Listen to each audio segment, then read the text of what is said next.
मध्य प्रदेश के भिंड जिले में एक युवक ने धार्मिक पहचान को लेकर दो कथित साधुओं को बेरहमी से पीटा। युवक ने थप्पड़ मारे, उनके बाल खींचे और जमीन पर पटक दिया। उसने भीड़ के सामने उन्हें गालियां भी दी, उनकी जाति के बारे में पूछा, सबूत मांगा कि वे ब्राह्मण हैं कि नहीं।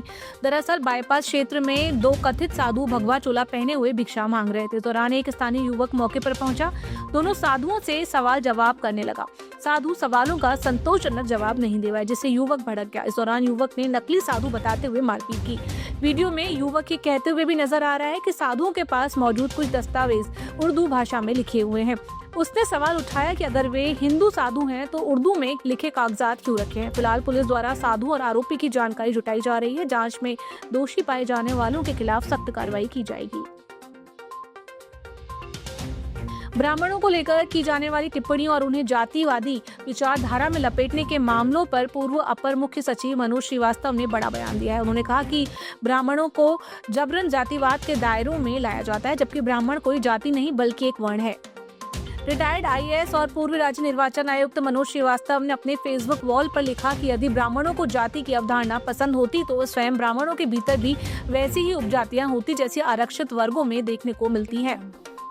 उन्होंने स्पष्ट किया कि ब्राह्मण जाति से नहीं गोत्र से चलता है। श्रीवास्तव ने लिखा कि जाति और गोत्र में बुनियादी अंतर है। जाति एक सामाजिक व्यवस्था है, जबकि गोत्र पैतृक व्यवस्था है। भारद्वाज, कश्यप, अत्रि, विश्वामित्र, वशिष्ठ, गौतम और जमदग्नि जैसे गोत्र हैं। गोत्र व्यवस्था सगोत्र विवाह का निषेध करती है, जबकि जाति व्यवस्था अपनी जाति विवाह को बढ़ावा देती है।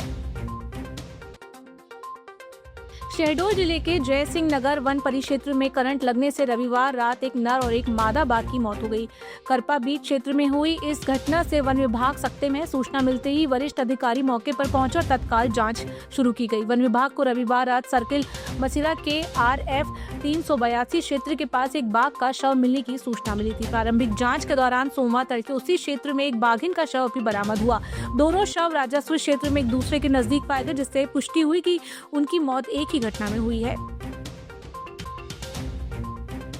बड़वानी में नर्मदा बचाओ आंदोलन के तहत विस्थापित मछुआरों ने अपने अधिकारों की मांग को लेकर सोमवार को प्रदर्शन किया। इस आंदोलन का नेतृत्व वरिष्ठ सामाजिक कार्यकर्ता मेधा पाटकर ने किया। मछुआरों ने कसरावत से राजघाट तक नर्मदा नदी में एक विशाल नाव रैली निकाली। इसमें 30 से अधिक नावों में सैकड़ों लोग सवार थे।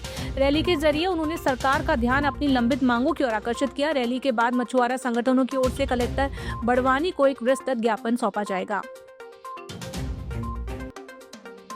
इंदौर के भागीरथपुरा में दूषित पानी से हुई 29 से अधिक मौतों का मामला राज्यसभा में गूंजा है। कांग्रेस के राज्यसभा सदस्य प्रमोद तिवारी ने सदन में इस मामले को उठाते हुए कहा कि पानी सबसे गंभीर विषय है और जहरीला पानी सरकार पिला रही है, इसमें कोई दो राय नहीं है। तिवारी ने कहा कि इस विभाग में जितना करप्शन है शायद किसी और विभाग में उतना करप्शन नहीं है, इसलिए इस पर गंभीरता से विचार होना चाहिए।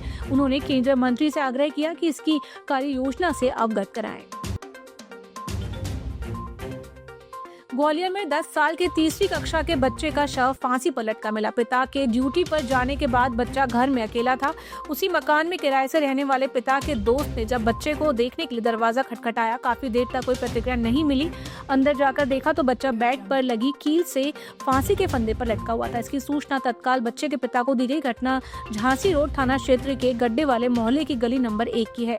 रविवार शाम 6:50 से रात 8:41 के बीच की है। पिता ने जताई हत्या की आशंका जताई है।